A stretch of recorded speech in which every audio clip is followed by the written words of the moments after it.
5 fraza që zbulojnë hijen, si të njohësh sinjalet e kuqe në marrëdhënie. Para se të ndiqni këtë artikull, ju ftojmë të pëlqeni faqen tonë dhe të lini komentin tuaj të vyer.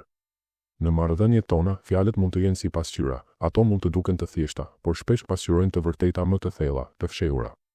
Carl Jung, psikologu i famshëm, fliste për hijen, ato pjesë të psikikës sonë që ne refuzojmë t'i pranojmë. Në marrëdhënie, kjo hije mund të shfaqet përmes frazave që tingëllojnë të padëmshme, por që fshehin shmangje emocionale, manipulim ose refuzim për të rritur. Këto fraza mund të gërryjnë vetbesimin tënd dhe të shkëpusin nga intuita jote, nëse nuk i vëren. Në këtë artikull, do të eksplorojmë 5 fraza që duhet të bëjnë të ndalosh dhe të reflektosh. Nëse i dëgjon veçanërisht në fillim të një marrëdhënieje, ato mund të jenë sinjale për t'u larguar. Le të zbulojmë se çfarë na mësojnë këto fjalë për hijet e të tjerëve dhe si mund të mbrojmë qartësinë tonë emocionale. 1. Duhet të më pranosh ashtu si jam. Kjo frazë mund të tingëllojë si një thirrje për autenticitet, por shpesh është një murmbrojtës. Kur dikush e thot këtë si përgjigje ndaj shqetësimeve të tua, për shembull, për sjellje që të lëndojnë ose mungesë angazhimi emocional, ai nuk po kërkon pranim, por po shmang përgjegjësinë. Sipas Jungut, rritja personale fillon kur ne përballojmë hijen tonë, tiparet që ne i mohojmë, si pasiviteti ose agresiviteti i fshehur.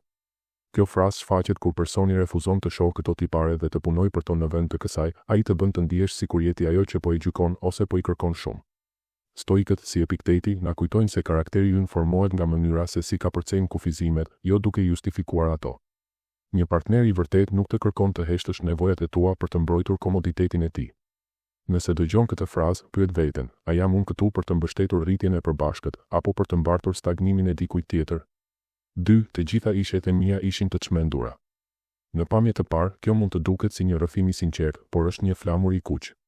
Kur dikush i përshkruan të gjitha partneret e kaluara si toksike ose të paqëndrueshme, ai nuk po reflekton, por po projekton.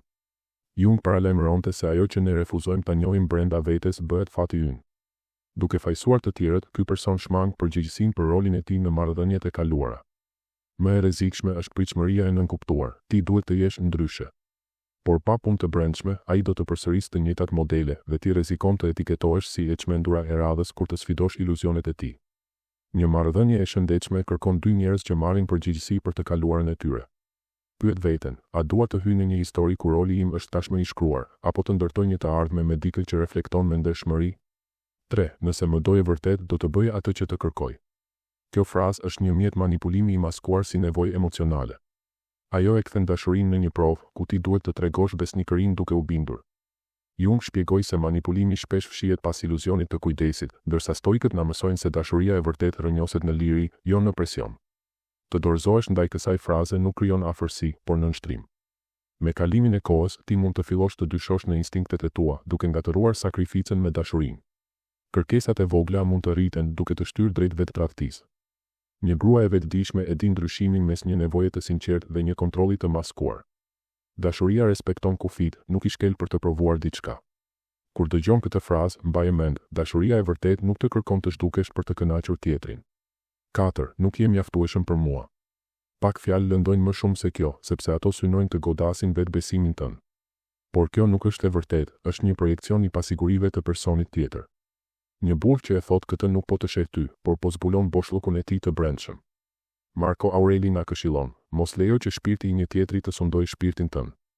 Kjo frazë të shtyn të përpiqesh më shumë, të provosh vlerën tënde, por standardi që vendos është i pamundur për t'u arritur, sepse buron nga mungesa e stabilitetit të tij. Jung shpjegoi se projekcioni ndodh kur dikush refuzon të përballet me dobësitë e veta, duke i hedhur ato mbi të tjerët. Ti nuk je këtu për të mbartur pasiguritë e dikujt tjetër. Vlera jote është e patjetërsueshme. Pyetja e vërtetë është, a është ky person mjaftueshëm për jetën që ti po ndërton? 5. Bëj çfarë të duash. E thënë me ftohtësi ose sarkazëm, kjo frazë është një kurth emocional. Ajo të detyron të hamendësosh dhe të ecësh me kujdes rreth humorit të tij, duke krijuar konfuzion në vend të dialogut. Jung e quajti këtë manipulim të hijes, një mënyrë për të kontrolluar pa u shprehur drejt për drejt. Stoikët bënin thirrje për qartësi dhe fjalë të drejta. Agresiviteti pasiv i kësaj fraze të shtyn të ndalosh së vepruari sipas të vërtetës tënde dhe të përpiqesh të deshifrosh qëllimet e tij.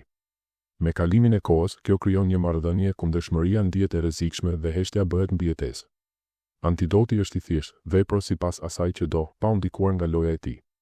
Një grua e vetëdijshme zgjedh transparencën, jo enigmat emocionale.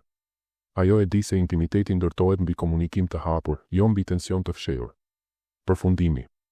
Këto 5 fraza mund të duken të zakonshme, por pas tyre fshihet një rrezik i holl. Ato zbulojnë refuzimin për t'u përballur me hijen, për të marrë përgjegjësi dhe për të rritur emocionalisht. Jung na mëson se paqja e brendshme vjen kur ne zgjedhim të vërtetën tonë, ndërsa stoikët na kujtojnë se dashuria dhe respekti fillojnë me veten. Ti nuk je këtu për të riparuar dikë që refuzon punën e brendshme, as për të zvogëluar për të përshtatur pritshmëritë e tij. Je këtu për të jetuar me qartësi dhe për të ndërtuar marrëdhënie që nderojnë rritjen tënde. Kur dëgjon këto fraza, dëgjo edhe intuitën tënde. Ato nuk janë thjesht fjalë, mund të jenë sinjale për të ecur larg. Zgjidh me mençuri dhe lëre vetë respektin tënd të udhëheqë rrugën.